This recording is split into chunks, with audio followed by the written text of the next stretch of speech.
Assalamu alaikum everyone. মই অৰুণাচল আহিছিলোঁ. As you can see the beauty of nature.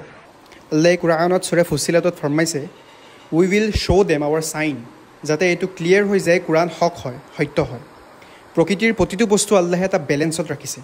কোনোবা এনেকুৱা সুপ্ৰিম বিং আছে বা সুপাৰ নেচাৰেল এজেন্সি আছে যিয়ে প্ৰতিটো বস্তুক টাইনিয়েষ্ট ডিটেইলছত কন্ট্ৰোল কৰিছে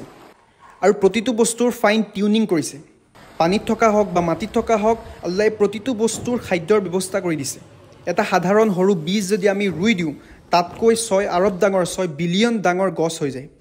আৰু এই গোটেই সিস্টেমত যদি অলপ ডিস্টাৰবেন্স আহে তেনহলে সকলোবোৰ ধ্বংস হৈ যাব যে চন্দ্ৰ আমি দেখি থাকো এই চন্দ্ৰটো যদি সৰু বা ডাঙৰ হৈ যায় তেনহলে পৃথিৱী ধ্বংস হৈ যাব পৃথিৱীৰ সাইজ যদি সৰু বা ডাঙৰ হৈ যায় চন্দ্ৰও নাথাকিব আৰু পৃথিৱীও ধ্বংস হৈ যাব এই নেচাৰত যি হাইড্ৰোজেন অক্সিজেন নাইট্ৰোজেনৰ ৰেশিও প্ৰপৰ্চন আছে ইয়াত যদি ডিস্টাৰবেন্স আহে তেনহলে আমি মৰি যাম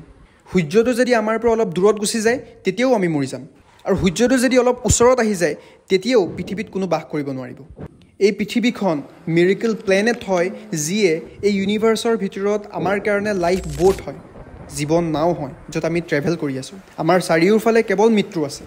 গ্ৰেভিটি যদি খতম হৈ যায় আমি মৰি যাম ইলেক্ট্ৰমেগনেটিক ফিল্ড যদি খতম হৈ যায় আমি মৰি যাম নেচাৰত যি হাইড্ৰোজেন অক্সিজেন নাইট্ৰোজেনৰ ৰেশিও প্ৰপৰ্চন আছে তাত যদি ডিস্টাৰবেন্স হয় আমি মৰি যাম